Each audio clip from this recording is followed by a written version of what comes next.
I think people will be wandering in while we're doing this because lots of people are interested in the topic. Why am I wearing a hat? And also because we're starting on time, which violates all norms of talks, but we're going to do it anyway. I believe in starting on time. It is my great pleasure, on behalf of the Center for Policy Studies, to welcome to campus Ben Ginsberg from Johns Hopkins University, who is an eminent political scientist who many of us have benefited from reading his work, and one of the really best-known scholars of American government, but has decided recently to study a subject even closer to home, which is the university.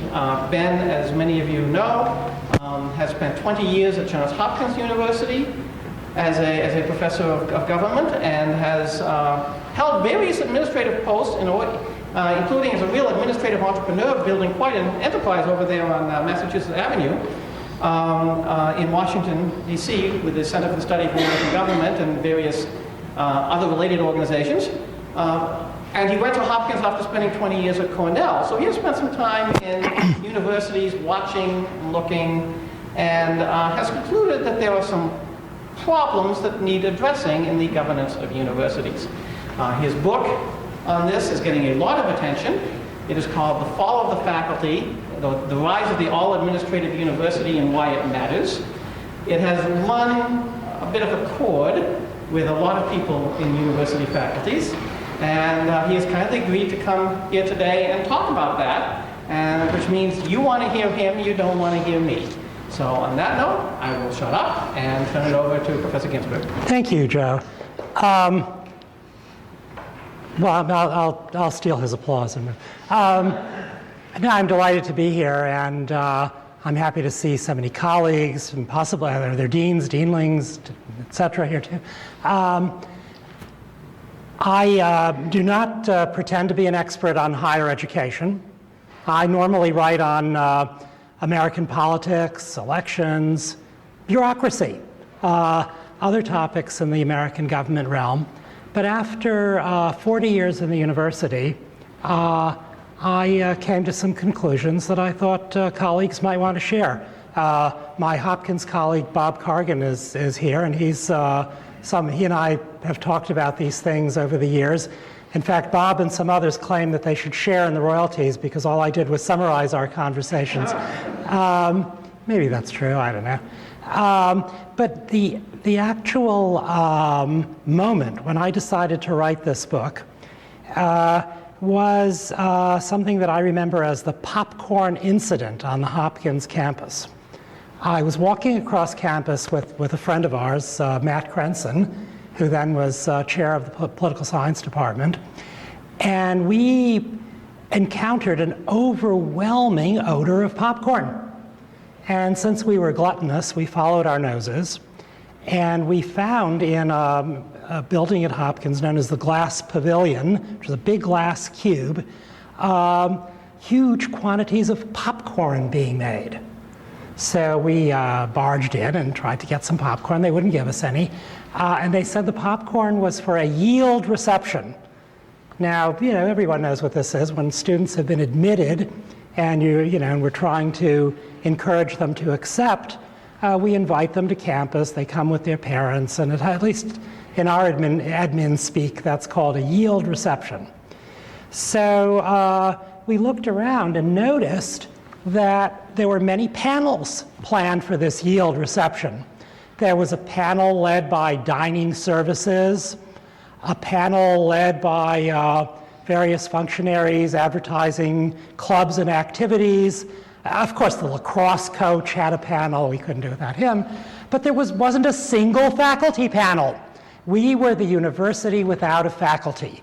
Students apparently were supposed to come to Hopkins to eat our food.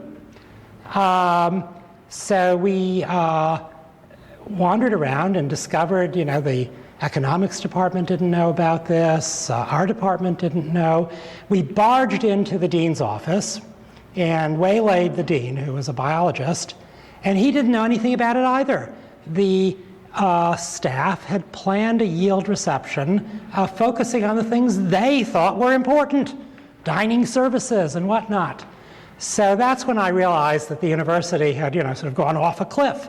That what I thought of as the university apparently had been, hijacked at some point by a group that I later called deanlets. Now, several people have subsequently claimed to me that they invented the term deanlet, but since they didn't publish it, I don't care, it's mine. Now, I'm sometimes accused of hating administrators, which is utterly untrue. As Joe said, I've personally done a lot of administration. I mean, Bob and I are both academic entrepreneurs at Hopkins. We've created programs that we think keep the College of Arts and Sciences afloat. In fact, we vie with one another. I tell my staff to make sure that we have more students than he has. And I know he tells his staff the same thing. But between the two of us, I think we probably, I don't want to give a number, but we generate millions and millions of dollars. So I have great respect for administration done properly. But administrators sometimes are like candy bars. A small number is good for you. But too many, you get fat. Thousands of them, your blood sugar goes up. You could have a stroke. Or do I have I might have my medical metaphors mixed up.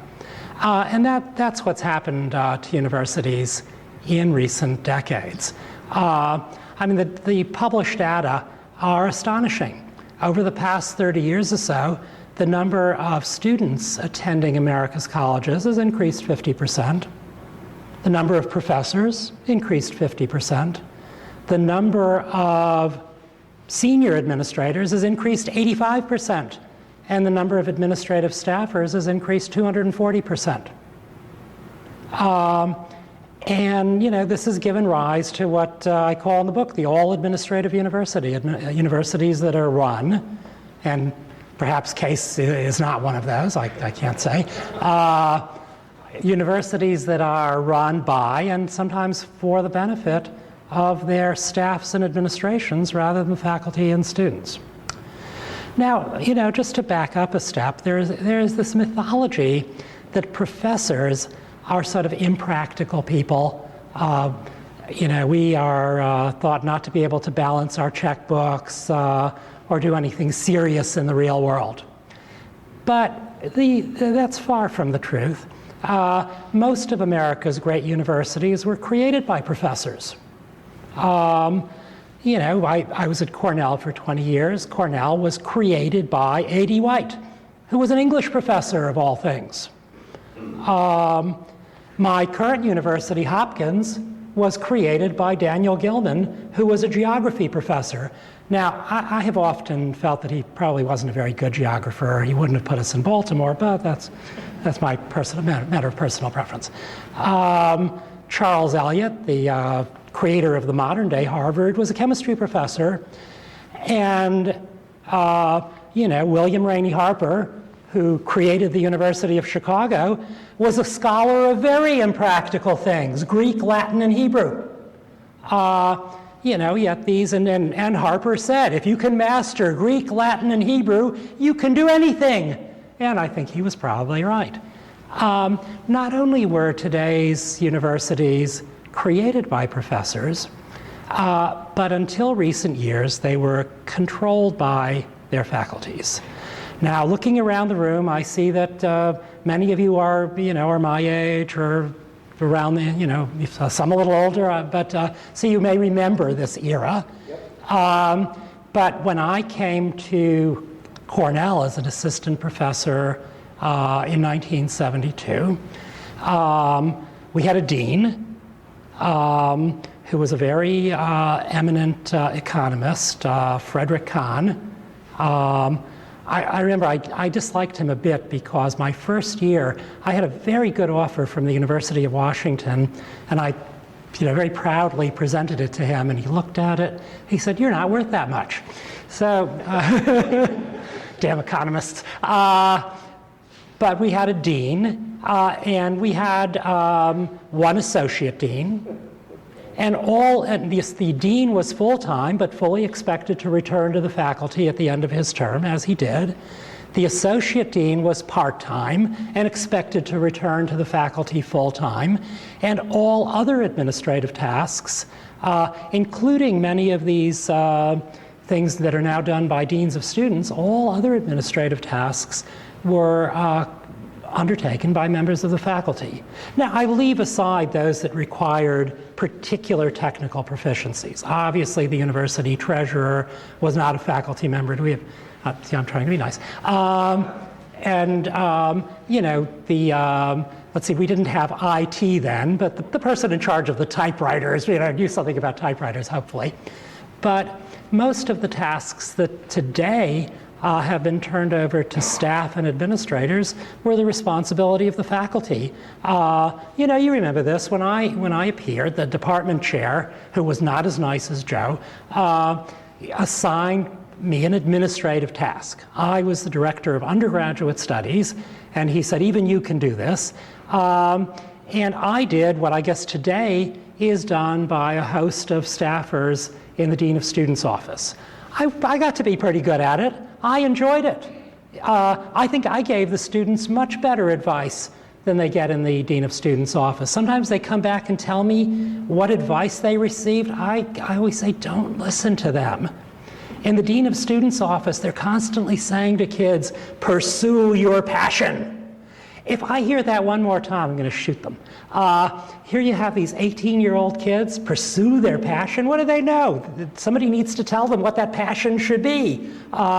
You know, they're not your neoclassical consumers. They're not ready to pursue passions. Somebody needs to explain to them the implications of different majors, the implications of different curricula. They don't know that. But in the Dean of Students' office, they're convinced that students should be encouraged to pursue their passions. I mean, as an aside, I once had a student, a freshman came in with his parents, very nice kid, nice parents, and they explained to me that their son had been a star in high school in water polo. And one of the reasons he had come to Hopkins was our strength in water polo.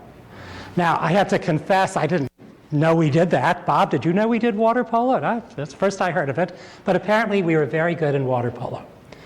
So I said, well, you know, I'm sure water polo is fun. I can, you know, you swim around, you hit a ball, I don't know what you do. But I said, you know, your son needs to focus on his academic subjects. Those will determine the quality of his future, not water polo. So get him out of the pool. Well, the parents were taken aback. The kid was taken aback.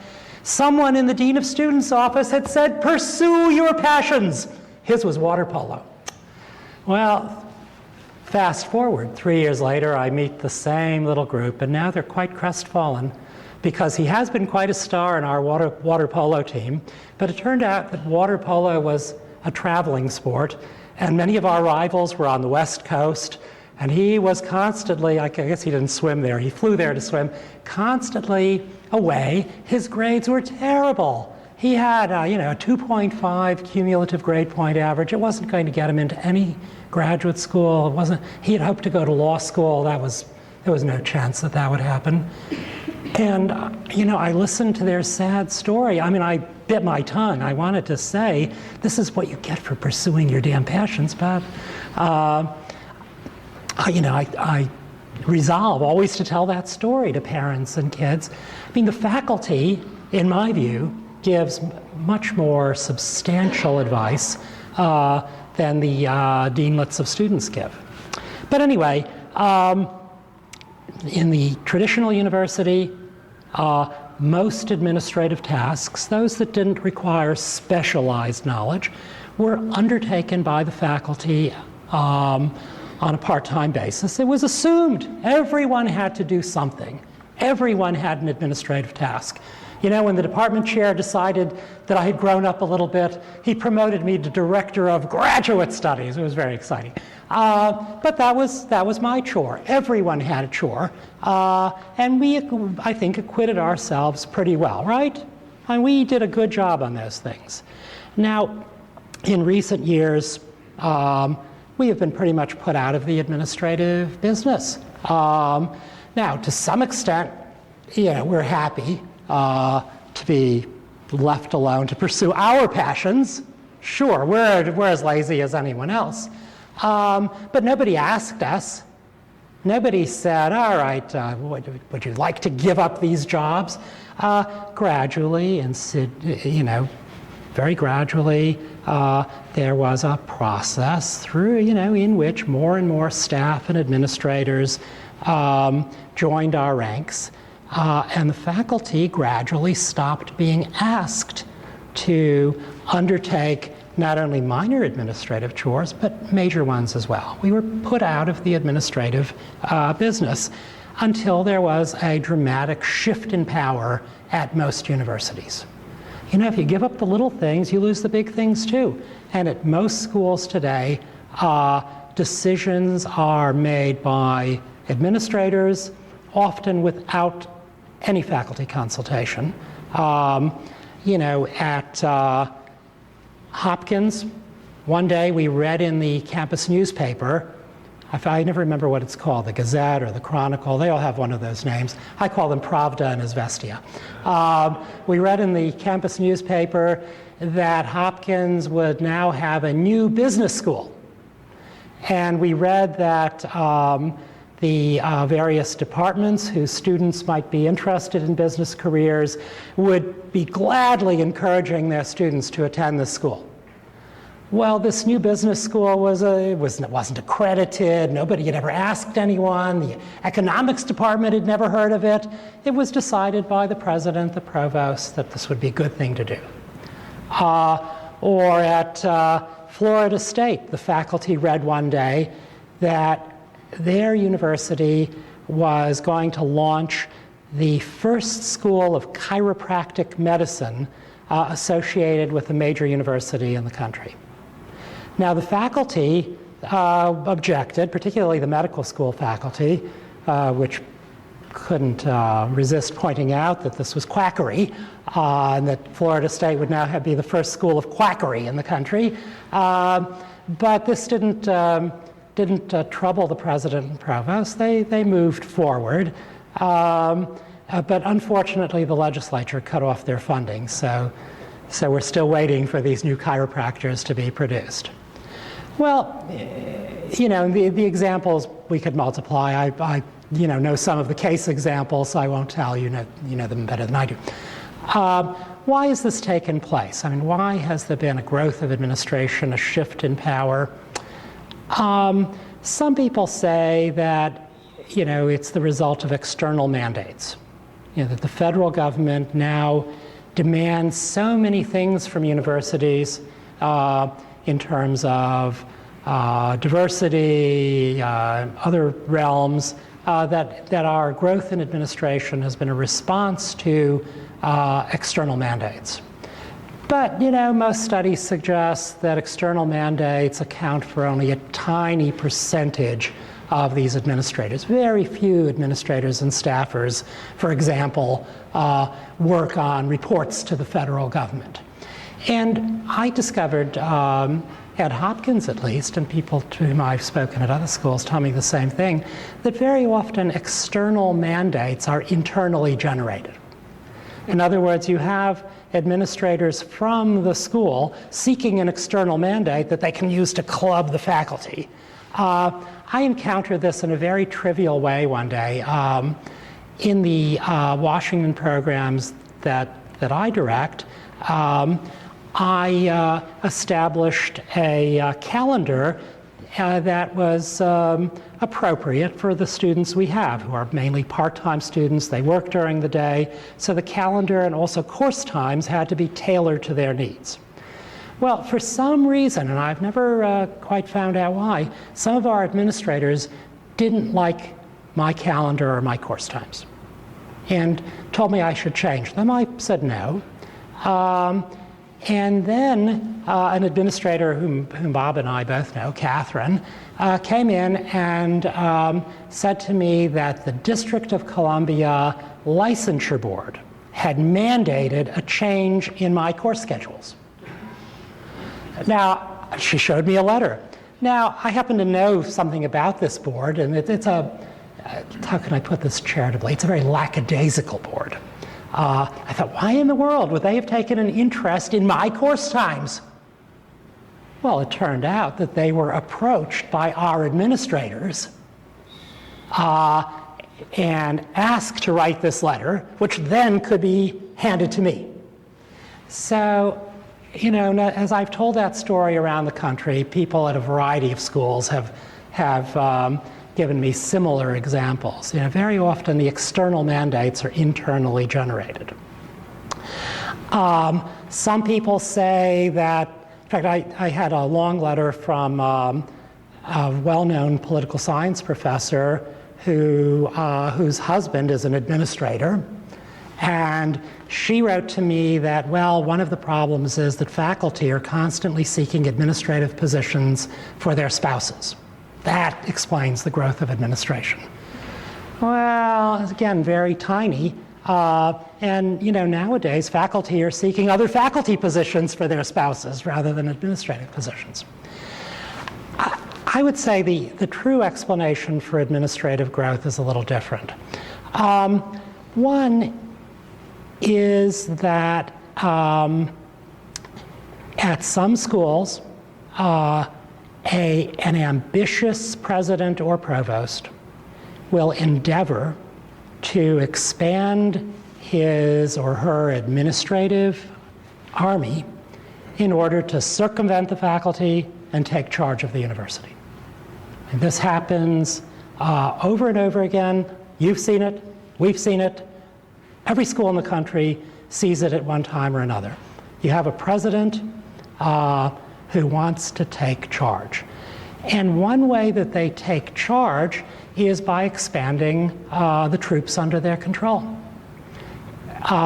In the old university, the university that I grew up in, if the president lost the confidence of the faculty, the president couldn't do anything. Because we were the administration, all the administrative jobs were handled by professors. And a president who was out of touch with the faculty was dead in the water. That president had nowhere else to turn. Today, if a president is able to expand his or her army of deanlets, that president can become, you know, political scientists like to say, relatively autonomous. That president has the wherewithal to act on his or her own without the support of the faculty, often without the knowledge of the faculty.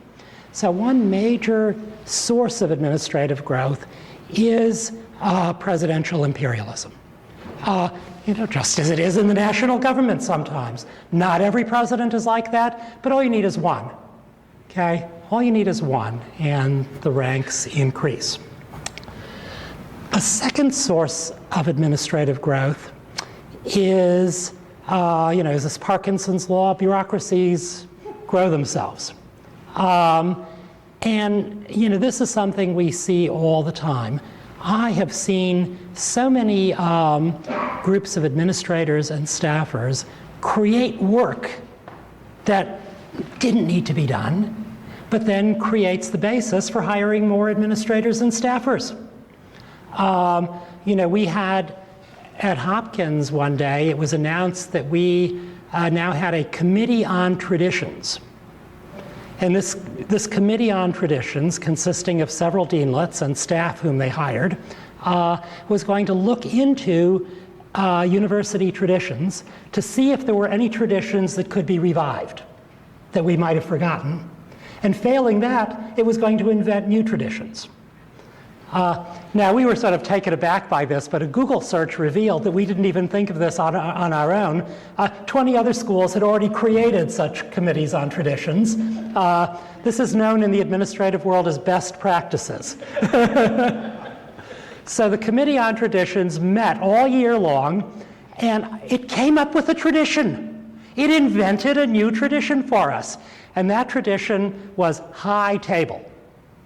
And their version of high table, I think, was inspired by Harry Potter rather than Oxford or Cambridge. But I thought that if they could make themselves disappear, that might be good. But that was our new tradition based on a year of effort. Or another group of staffers at Hopkins constituted themselves, and had to hire staff, constituted themselves as the War Zones Task Force. And their job was to try to find out, or to try to develop a policy on student travel into war zones.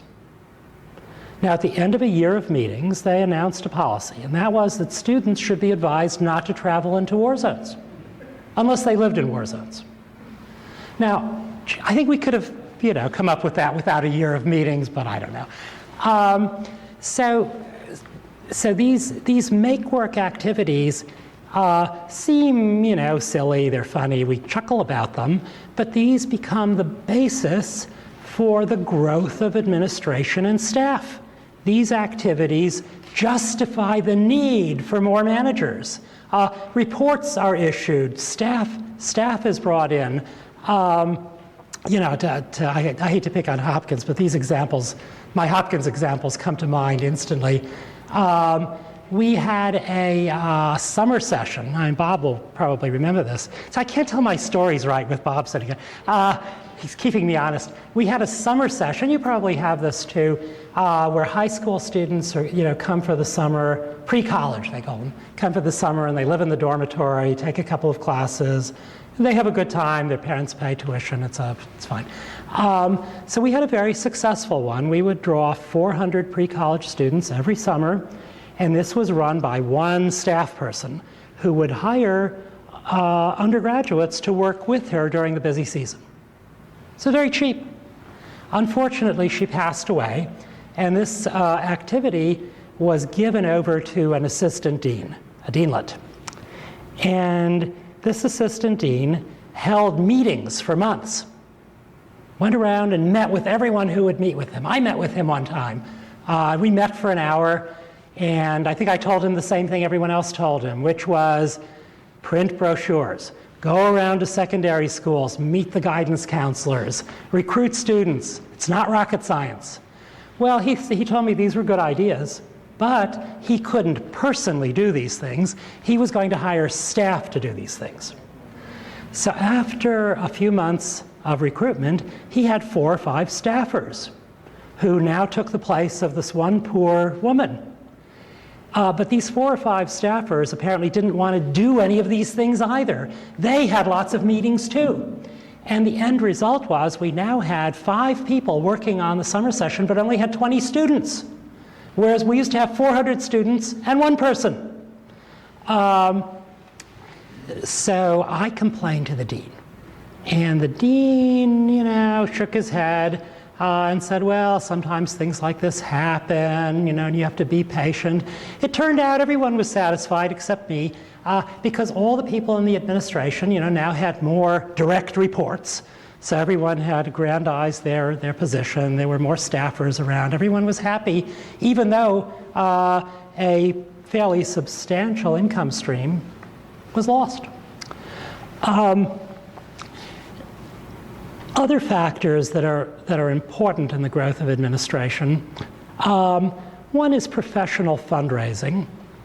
Now, universities nowadays, as you know, hire armies of fundraisers, and they make use of what's called the Ward, what used to be called the Ward method of fundraising.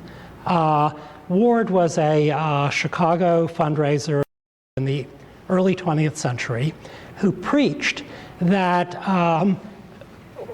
institutions and organizations could raise money more effectively if they built a staff of fundraisers, and instead of seeking, a large bequest from one wealthy donor, a Rockefeller or whoever, these armies of fundraisers worked all year to get smaller grants, smaller gifts from lots of people. And that's what we do today. We have our fundraising, development office, which approaches donors on a constant basis. And sometimes they're pretty effective. The problem with this is that the university's increased dependence on fundraisers diminishes the university's interest in intellectual activities.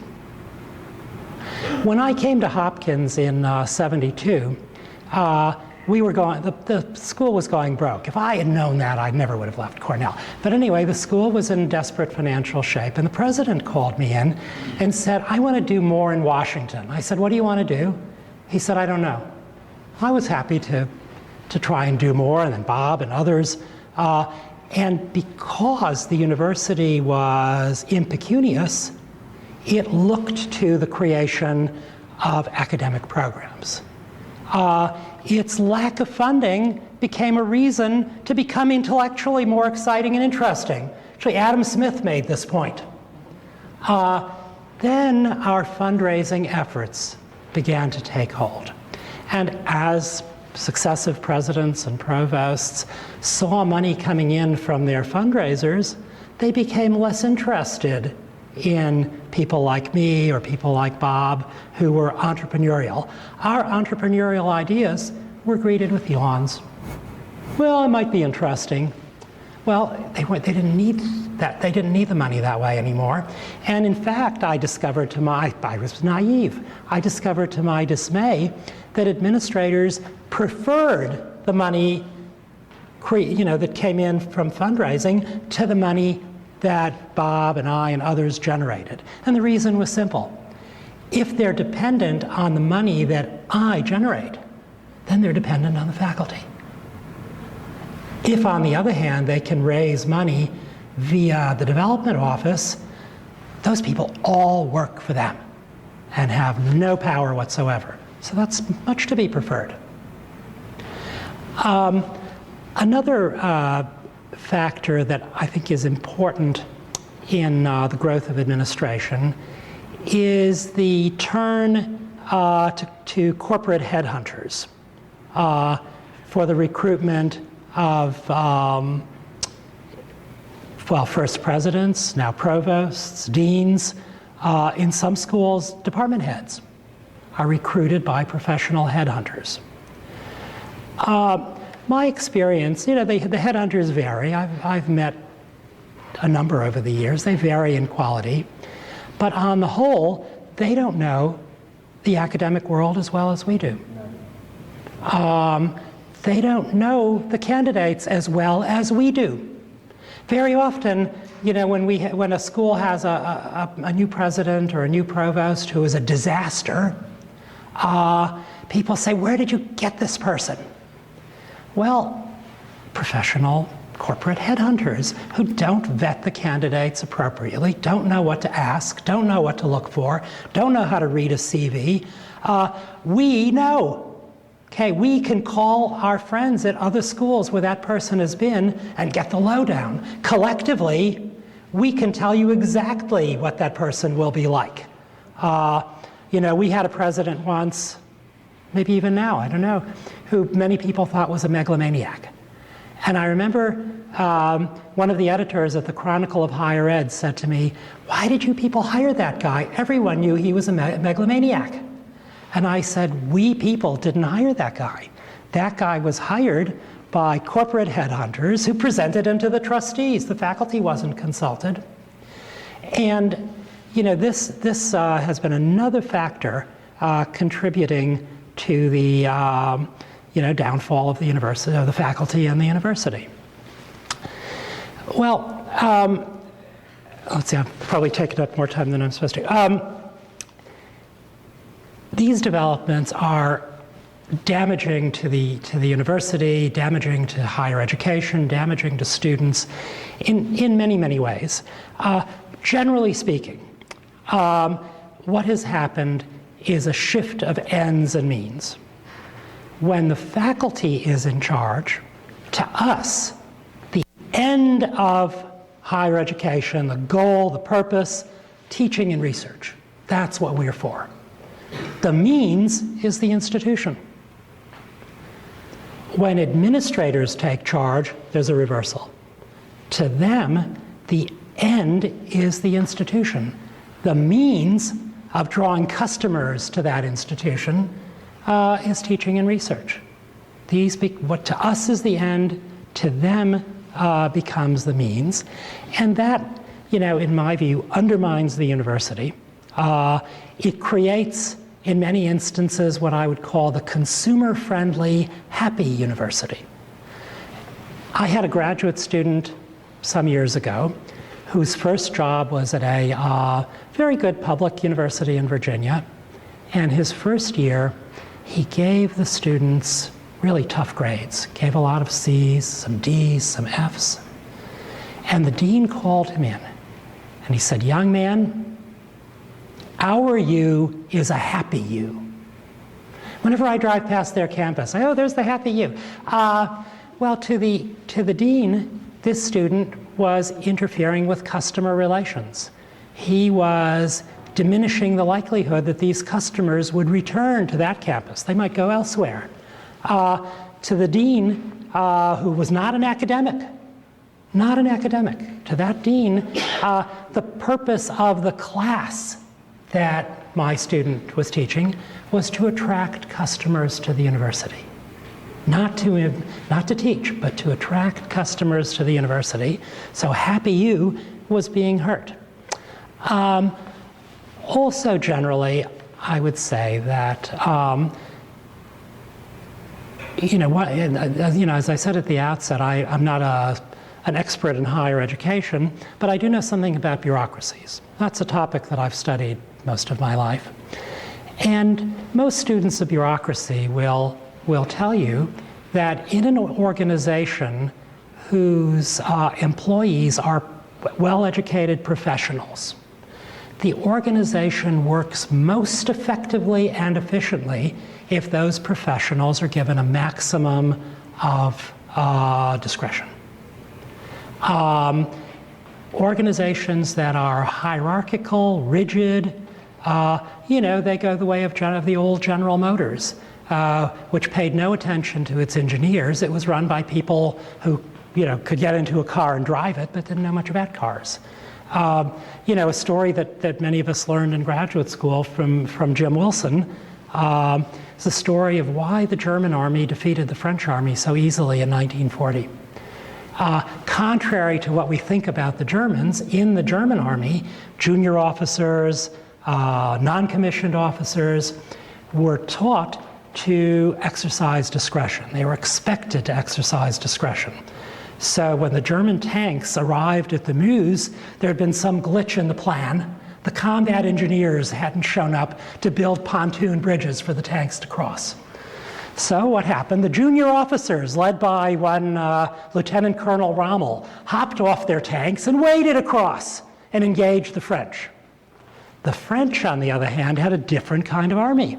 In the French army, there was no discretion as you moved down. Orders came from Paris. So sitting there was an armored infantry division that could have destroyed the Germans as they tried to wade across. But they didn't have orders about this. They were supposed to shoot at tanks that came across pontoon bridges. Their orders didn't cover this new development. They had to radio Paris for instructions. Well, by the time Paris deliberated, the instructions came back, the French had already surrendered. Our universities functioned best when the faculty had maximum discretion. And they don't work well when we try to turn them into the French army or into General Motors. Then we're surrendering. So what can we do? What can we do? Well, the first step in doing anything, I'm a Leninist, so the first step is consciousness. We have to be aware of the fact that our place in the university has been eroded, our power in the university has been circumvented. We have to become aware of that fact. Sometimes people write me little notes saying, can't we all just get along? Well, no, not really. Actually, no, we can't all just get along. We have to be conscious of our interests as a faculty, and we have to be conscious of how the faculty serves the university, of our importance in the university. So consciousness is the first step. Second, we need to be obstreperous. Now, case faculty were obstreperous not so long ago. Now, being obstreperous is important for a very good reason. Who was it? Anthony Grafton said in the New York Review that I was snarky. He accused me of high snark. Is that better than low snark? I'm not sure. Maybe. Well, being obstreperous, being snarky, it's very important because in struggles between administrators and faculty, one advantage that we have is that in our world, being controversial is good. In our world, having views that are different from those of everyone else is good. In fact, if I have an idea for a book and I see somebody else has already done it, I see people already agree with that idea, I reject it. What good is that? I only want to say or do things that other people haven't said or done. But in the administrative world, it's a little different. An administrator who is controversial, who is involved in struggles, that's usually a career ender. Now, there are some who are charmed. You know, there are Teflon-coated administrators. You know, when we look around, we see some. Not here, but at other places. But for the most part, in the administrative world, they're eager to avoid conflict, struggle, public clashes. And that's our advantage. We have to be willing to be obstreperous. Third, and you know, some will think that this is immoral, unfair. You know, when earlier on, Joe was talking about the latest Herman Cain revelations. Well, in Washington, we call this opposition research. There are about 100 firms in DC that do this full time. The rest of us call it dirt digging. It's part of politics. I wrote a book about this once, Politics by Other Means.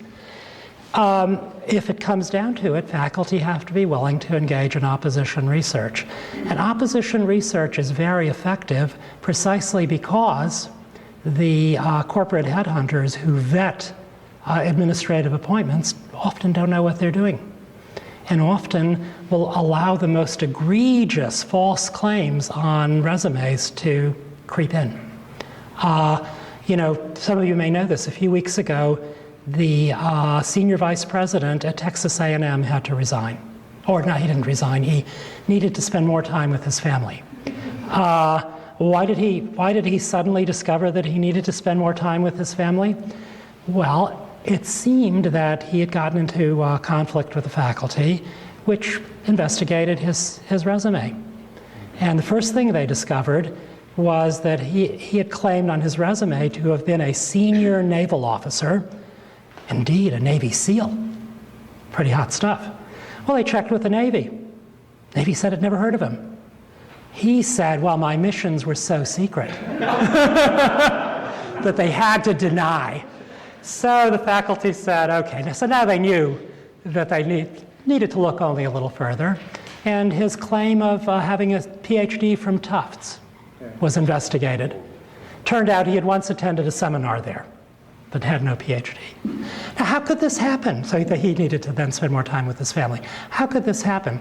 Well, I've been back when faculty were on administrative search committees, I was on many and discovered that very often resumes were filled with fibs. Why? Well, faculty resumes are pretty straightforward. People claim a book, they wrote it or they didn't write it. Now, sometimes they do, there are fibs on those, but very seldom, because it's easy to find out. Did you write the book or not? Did you write the article or not? It's there. But administrative resumes are a little more iffy because very often there's nothing concrete that they can claim. They participated in, they inspired, they did sort of fluffy things. So there is a temptation to take the fluff and puff it up a little bit. And so I would say that maybe a third of the administrative resumes that came before committees on which I served contained fibs. So, if it gets serious, opposition research is a powerful tool. Look at poor Herman Cain going down the tubes. But if you don't want to dig dirt, some other suggestions I have. Number one, demand a faculty trustee. Okay, most schools do not have a faculty trustee. They'll have a student trustee, all sorts of people, but no faculty trustee. And I don't know, does Case have a faculty trustee? No. And that faculty trustee needs to be elected by the faculty, not appointed by the administration, because if the administration appoints the trustee, the president will appoint, I believe the technical term is a suck-up. Stooge, right. Yes. Quisling. So an elected faculty trustee. Now, faculty trustee is only one vote, but it's an important presence because many trustees are loyalists. They want to do good for the university. Okay, they're alumni, they're loyalists, they want to do good, but they have no idea what's going on. Okay, they read the administrative rag, which is Pravda and Izvestia rolled into one. They attend the trustees meeting, which is a dog and pony show. You know, they're told, they're presented with a view of the university that is perhaps not fully accurate.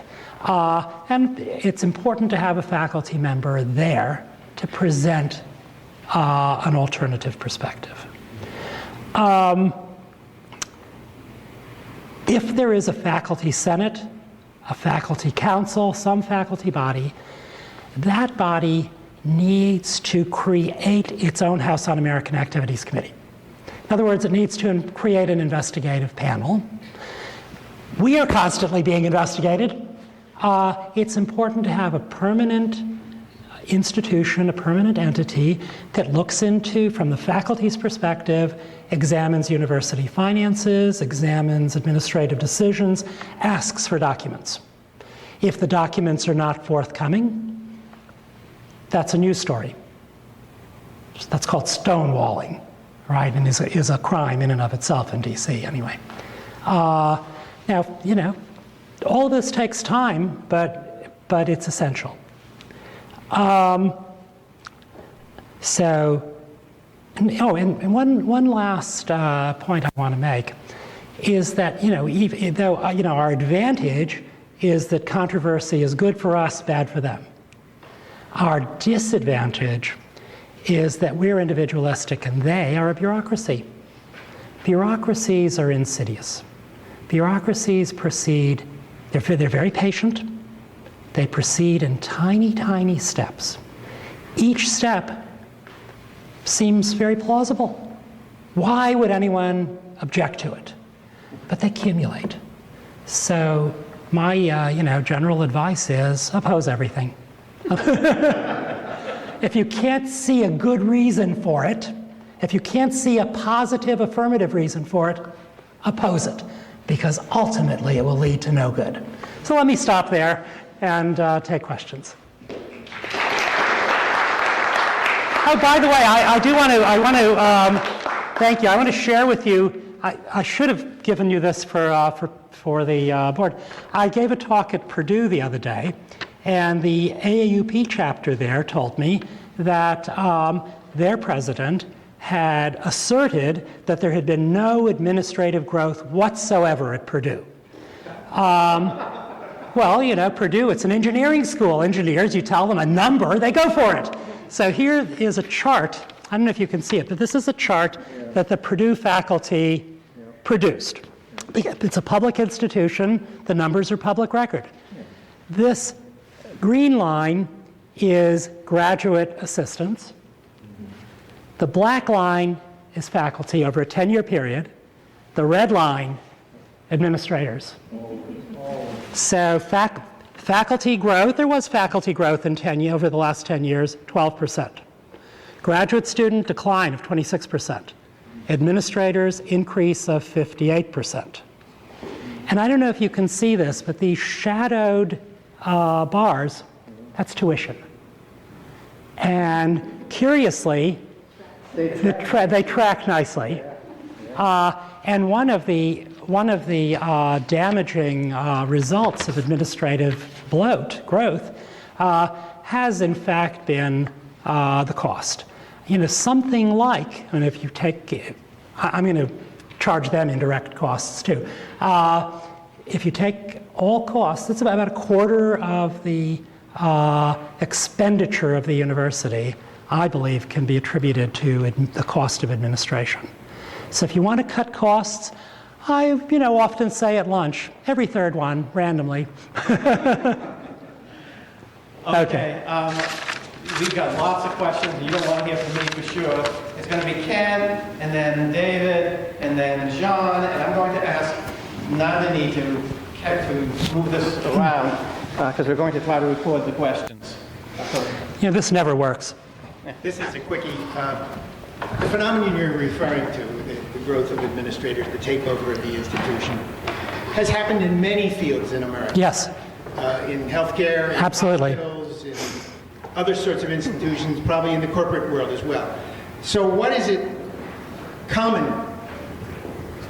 I sort of have a tendency to want to blame MBA programs, but... I don't know if MBA programs are a symptom or a cause, but in almost any field where there is an ongoing, successful, productive endeavor, there will be those who can't actually do whatever it is that's being done there, the people who can't practice medicine, the people who can't write books and teach courses, who do find ways of attaching themselves to that field in a parasitical way.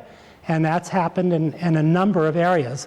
I mean, in my book, I tell the one Hopkins story, which is not an unusual one.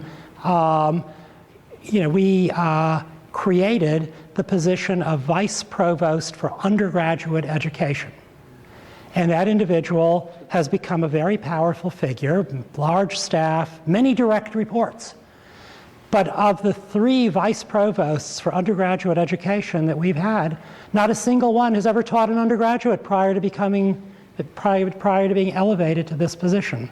Not a single one has ever written a book or paper prior to being elevated to this position. These are people who have attached themselves in a parasitic way to a very successful endeavor, namely the university. And this is happening everywhere. I remember when I was writing the book, this was probably silly, but I was thinking about the old Star Trek. Remember there were the Borg, and they would always say, you will be assimilated. Resistance is futile. Now, Captain Picard always unlimbered his phasers and resisted.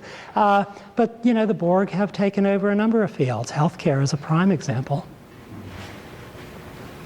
I really appreciate your comments in general, but I have a question about pushing your analysis maybe another step further. This university is unusual in the balance of its faculties in different fields. But the way you spoke, you were assuming that the faculty share a common sense of mission and a common sense of purpose. At this institution, I don't think that's true. And I don't say that in criticism of other faculties, but they just live in different worlds. Well, I think you're absolutely right, except that all faculty share a sense of mission in the broadest terms. And that is, we all share the idea that an important component of our mission is training students, undergraduates, graduates. We all share the notion that an important part of our mission is the production of scholarship, whether it's in the laboratory, in the library. So, I think there are very few faculty for whom teaching and or research are not critical missions of the university, whatever their field might be. I guess you're not taking medicine into account. Well, academic physicians care for patients as well, but the difference between academic physicians and practitioners is their research and teaching mission. My wife was an academic physician for many years, and most of her day was spent training house staff and preparing publications. So her world and my world were not so different. I just didn't, I would probably be reprimanded for touching the patients, though. To what extent do you think that the rise of the sense that universities are businesses either accounts for the growth of administration or has affected the... Well, it becomes a justification that is cited. And administrators will often say, look, you faculty are living in a world that doesn't exist anymore. We are now a business. You know, I remember the president at the University of Chicago who was ousted, Hugo Sonnenschein, used to say, well, you know, we are a business. We are not the kind of enterprise that you people like to think we are. Well, that's so dismissive of the faculty. We know that the books have to balance, and we can be pretty damn good at it too.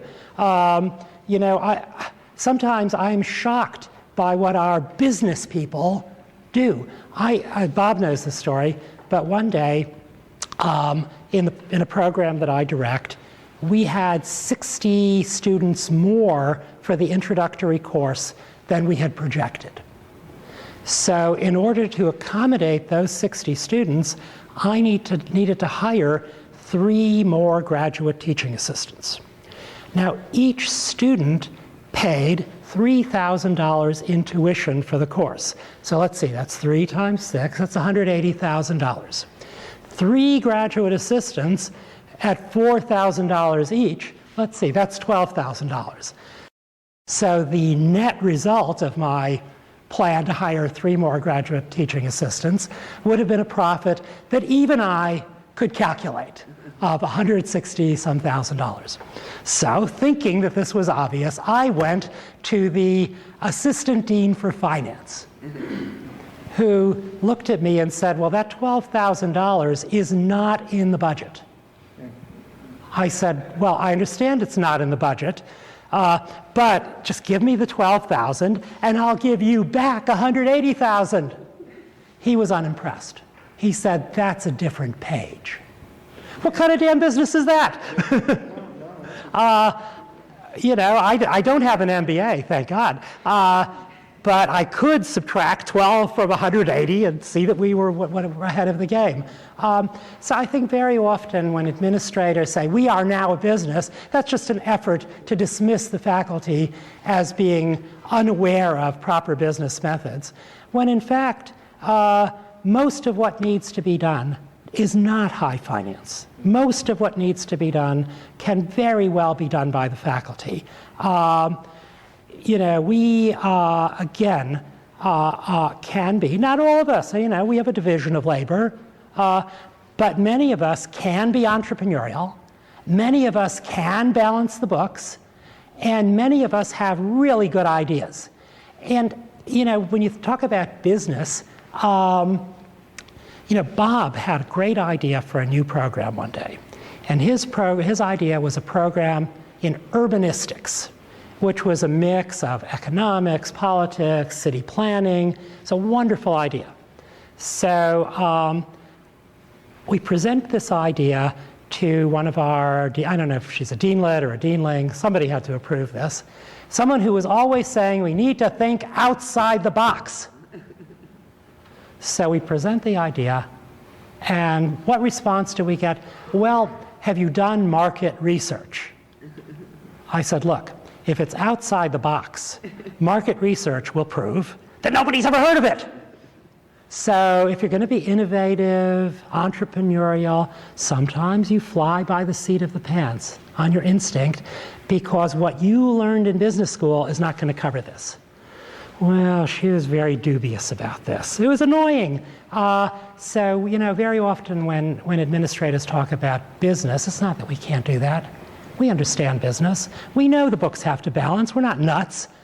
This is just a way of shoving us aside. Hi, I'm Ted Steinberg. I'm in the history department. I'm also the president of the local chapter, AAUP here. The inclination, I think, would be to tell the war story that explains why I am the president. Go ahead. Of AAUP. I'm not going to, but all I'll say, it'll raise the hair on your head. On my head, that would be tough. the power of the story, most unconscionable breach of Well, tell the story. I want to hear. I want to ask my historical question first. Actually, I think it's a kind of a follow-up on John's question. I read your book, finished it last night, and the question I have as a historian is, this seems to start about 30 years ago. And that's what your book suggests, and that's what your own story here today suggests, to talk about the early 70s being at Cornell, things were different. Well, as a historian, I'm trying to understand what explains this. And I am wondering whether you think that it's in fact the case that it was the fiscal crisis in academic life that began in the early 70s. And by that I'm talking about the cuts in state aid to public universities, and also the switch in federal aid from direct grants to universities under Johnson to under Nixon, private, essentially individual. Yeah, I think that those are very good points. I think those are part of the story, the switch in federal aid, so that the customer carries their own aid with them. And related to that is our collective loss of market power. The reason that faculty became important in the post-World War II period is that we were in short supply. You know, I remember the story that Walter Murphy at Princeton told me. Came back from the war, received a faculty appointment at Princeton. The dean called, he's a political science professor, an expert in constitutional law. The dean called him in and said, Walter, we have lots of new students because of the GI Bill, and we need another person to teach freshman economics. And Walter said, I don't know anything about it. And the dean said, Walter, that's why we have a library. You know, this was a period of faculty shortage, lots of students who came to school under the GI Bill, who had federal aid of various sorts, and because of that, this is the period during which the tenure system solidified, the period during which our bargaining power was greatest. But over the ensuing decades, our market power diminished sharply. We have overproduced. You know, we have huge numbers of unemployed PhDs who, you know, are available as contingent faculty. Only about 25 or 30% of the current university and college teachers in the country are line appointments. The rest are contingent. The contingent faculty have no rights, no power, and they are badly treated, and their availability makes universities less dependent on us. So I think that is the underlying factor. John. You've outlined very clearly the present conditions and offered some suggestions, very specific about addressing it. Have you seen, in your experience, in your observations, situations in which this process was reversed, where the administration was diminished? Well, often people cite, let's see, a school called Case Western as an example, where the faculty were able to mobilize the trustees and, you know, gain some success against the administration. Is that not true? They were already mobilized. Well, No, we'll take some credit for getting the trustees to see the light. well, my friends at Purdue say that they are making some headway. Very often, faculty can make headway if they're able to make common cause with the trustees. And whether they can do that or not depends on the character of the board. If the board is one that is mainly composed of university loyalists, those people are eager to do what needs to be done to improve the quality of education at the school. Unfortunately, there are many boards where a fair number of trustees serve because they want to do business with the university. You know, if you walk around many campuses, you see, I don't know if this is one, you see construction cranes that bear the name of a trustee, delivery trucks that bear the name of a trustee. And those trustees will do nothing to fight the administration. Now, under federal conflict of interest law, trustees can't charge the school more than the going rate. But that's not the problem. The problem is institutional power rather than money. Trustees who do business with the school will always support the administration. And you know, very often you'll see a battle in which a totally inept and incompetent president is supported to the end by the trustees, or by some clique on the trustees. At American University, a president was looting the place, but the trustees supported him. They were doing business with the school. The well-known story is Boston University, where John Silber in his final days, I think, had to be tied into his chair to stay up, but there were trustees doing business with the school. So one solution, or one policy that I often advocate is to apply Sarbanes-Oxley to universities.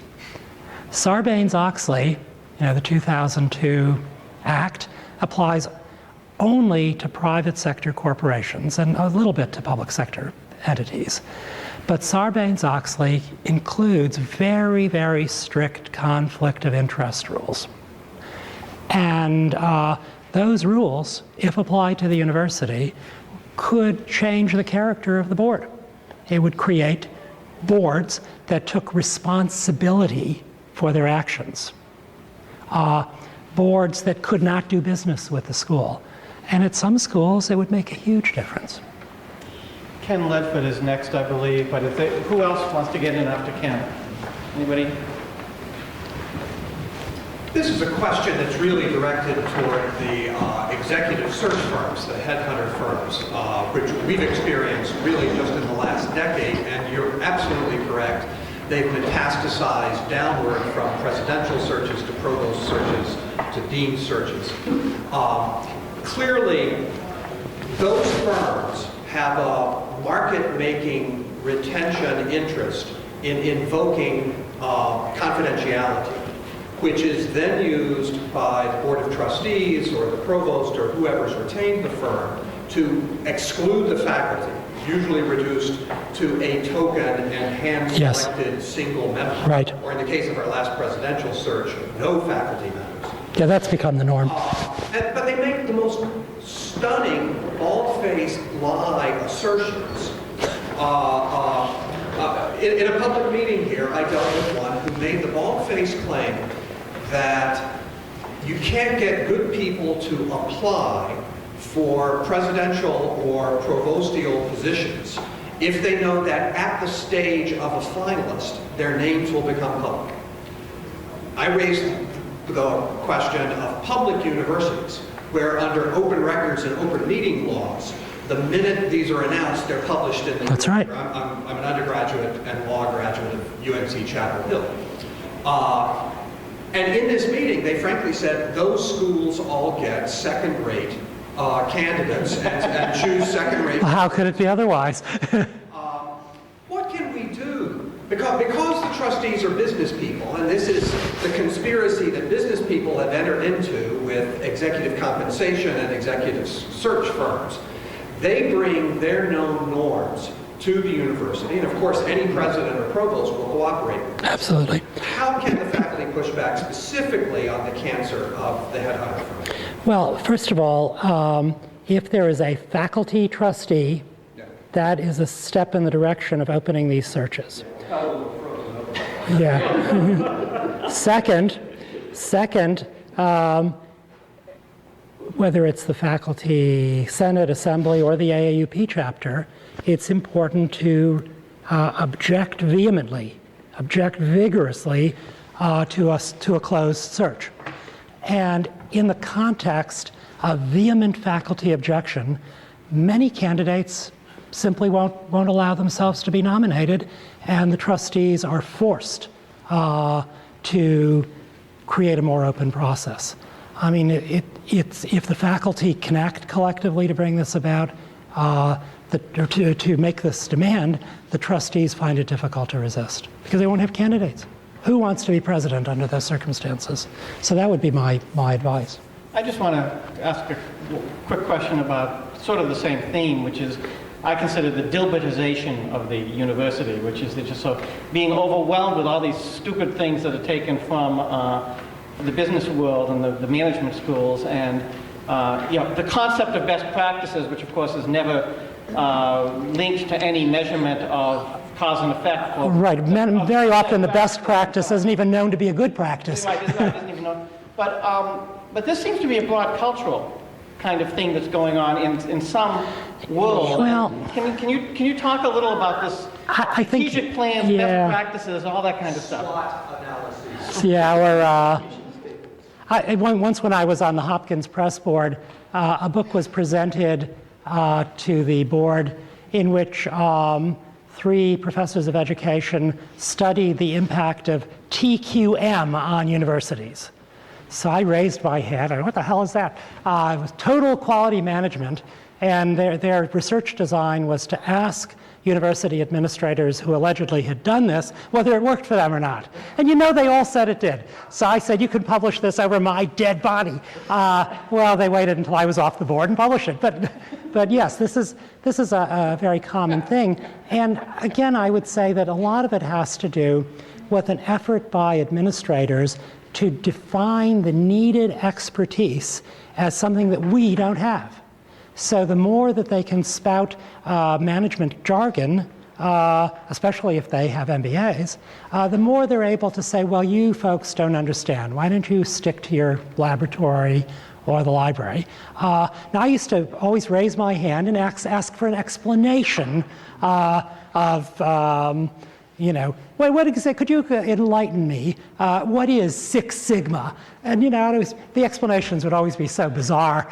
Obviously they had no idea either. Yeah. But it's a claim of expertise designed to marginalize us. And, in the context of resist everything, that has to be resisted. Whenever they start spouting those buzzwords, challenge them. Thank you very much for your interesting talk. The book that made me laugh out loud. Well, think how I felt while I was writing it. In a way that, at the same time, I kind of lambasted yourself for being party to this terrible shit that's going on. But I did want to ask, there's a gap between the story of, say, Purdue's faculty making this chart that counteracts what the president said, and actually making some impact with that knowledge, or doing opposition research and finding out something that is a fib on somebody's TV and getting that person put on the spot. So, where do you go with this? Well, that's a very good question, and in part it depends where you are.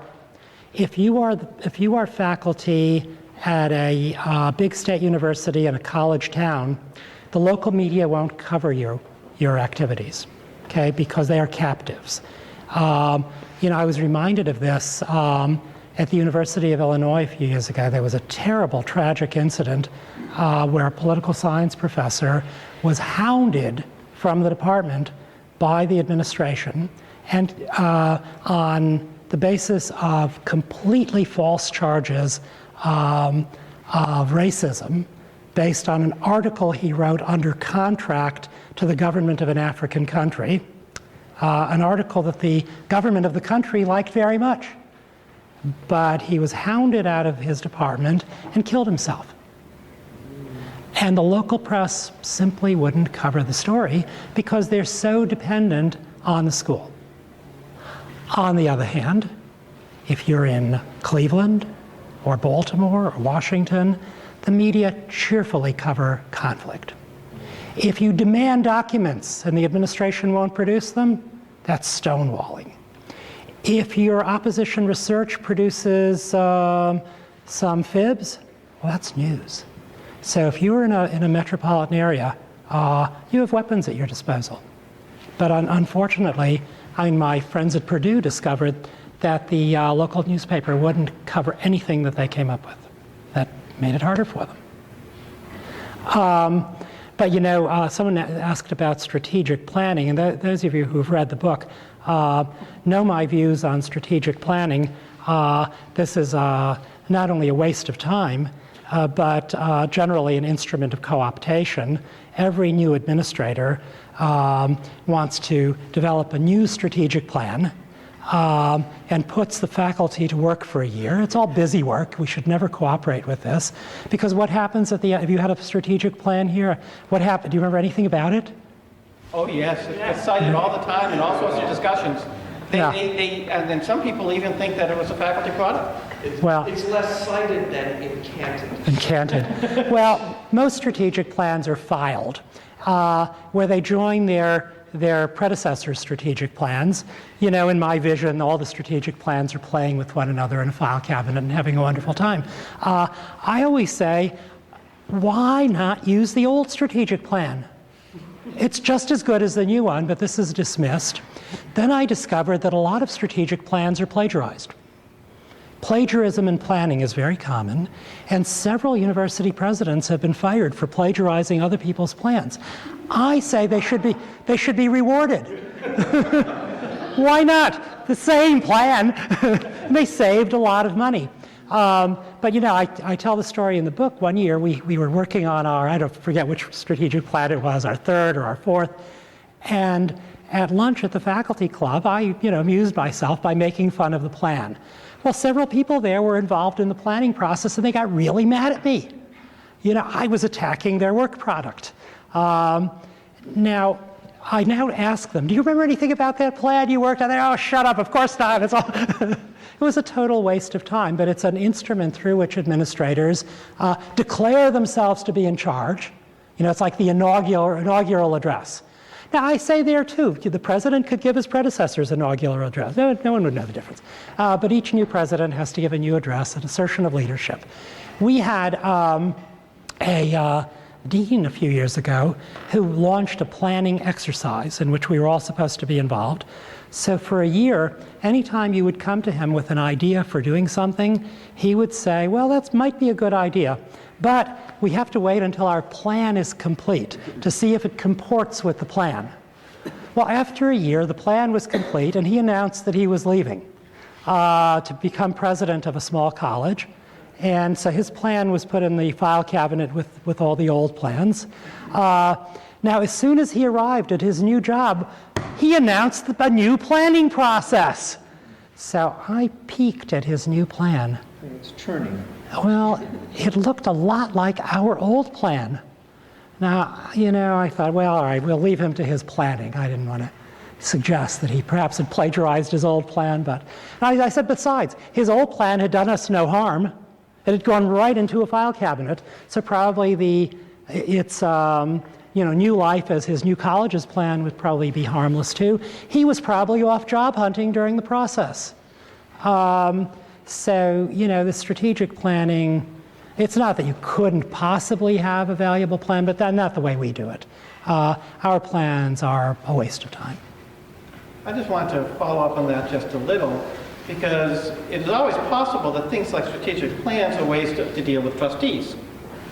In other words, that you have to show the trustees that you have a basis for choosing among resource allocations, that you have a purpose, that you have to be able to tell the trustees something other than, well, I feel like it, in order to justify the choice. That's sometimes true. And particularly trustees who come from a business background, they're accustomed to planning. But I don't think the trustees, I think the trustees would be happy with a relatively short document that lists options and directions. Not, our last plan was 100 pages of drivel. Any trustee who read that probably had to be committed at the end. But you're not wrong. I guess we're running out of time, but one story that I want to end with is the result of a little bit of research I did while I was writing this book. Now, those of you who have read the book do not answer this question. I asked myself, every time I walk by, I see administrators and staffers at meetings. Every time I walk past administrative suites, they're meeting. And I wondered, what are they meeting about? What could there possibly be to meet about? Well, as you've indicated, public universities, especially in the western states, have open meetings laws. So the minutes and agendas of meetings have to be posted. So I was able to do online research to find out what they met about. And I made what I thought was an astonishing discovery. There was one topic that dominated administrative and staff meetings at all the schools I looked at. Now, the next time I got to lunch, I asked my colleagues. Usually Cargan will know the answer to these things, but I said, what do you think they meet about? And nobody knew. People guessed money. Nah. Some people said the curriculum. That's ridiculous. The strategic plan. No. What was it? I asked one of our vice provosts, and she looked at me. She said, well, I thought everybody knew this. And she got it right. The main topic in administrative and staff meetings is a discussion of previous meetings and a discussion of plans for future meetings. So they meet to discuss meetings, to plan meetings. It's the world of meetings in which there is no substance. Anybody else have a question to follow up? If so, we'll have to meet. Nobody? Okay. No, that was supposed to be my end. What? Yeah, Ted Steinberg, you want to tell your story? That's a dinner story. Okay. That's a It dinner takes story. too long to... Okay. Well, I want to hear your story. With that big build-up, I want to... I do want to follow up on, there does appear to be some growth in things like IT and stuff like that, and there's maybe there's a need for more. At the same time, there's a growth in, as you've mentioned, all of these services for students that aren't what we do, or things that are said to be services for students that aren't what we do. Do you have a sense of whether the students want, or whether the extent to which there's any demand for things like all these extra student services? Yes. Service learning. Yes. Well, the students don't know what they need to know. Okay? The students are not, sort of the customers with preferences of neoclassical economics. Students are kids. I picked up the Washington Post the other day, and there was a story about a new program at Virginia Tech. And this was service learning, and a big picture, the learning kitchen. And students were working happily in the learning kitchen. Now, I guess, there might be something to be learned in the learning kitchen, but the problem is that when staff in the Dean of Students' office present these things, they confuse the students. The students don't know that the learning kitchen is playtime, and that they really should do their math homework.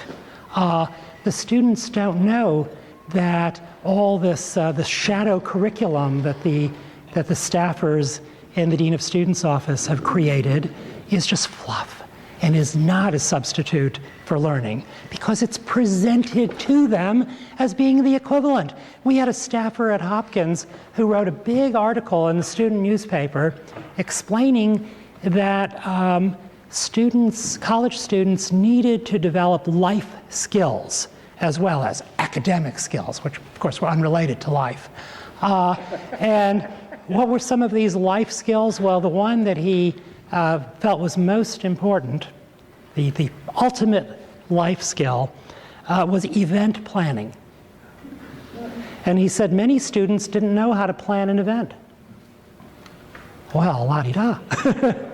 And, why not do event planning? Isn't that as important as calculus and history and English? We have students who can't write a paragraph, but they can cater a meal now. So this is asking what the students want is the wrong question. I don't care what they want. They don't know what they want. I had a student a few years ago who told me she wanted to learn. She told me she wanted to be a commodities trader. I said, well, what do you know about this? Oh, it's very interesting, and Her friend's father was one. It seemed really interesting. All right. Well, she got a summer job working as a commodities trader. And she reported back in the fall that it was a terrible profession. Terrible. I said, why? She said, well, they're only interested in making money. I said, well, yeah, that's what they do. Well, she thought that they were focused on mental math, which she enjoyed. So, they're kids. That's what we do. We explain to them the difference between being waterlogged in the swimming pool, learning water polo, and doing your calculus. We explain to them that the learning kitchen, that's kind of for fun. That's not a subject. And as for event planning, get a good degree and hire your own caterer. You don't need to know how to do that. So that's what we're for, and that's why the Dean of Students office, much as it likes to cater to the customers, much as it likes to be customer friendly and produce the happy you, is doing the wrong thing. It's doing them a disservice. Thank you very, very much.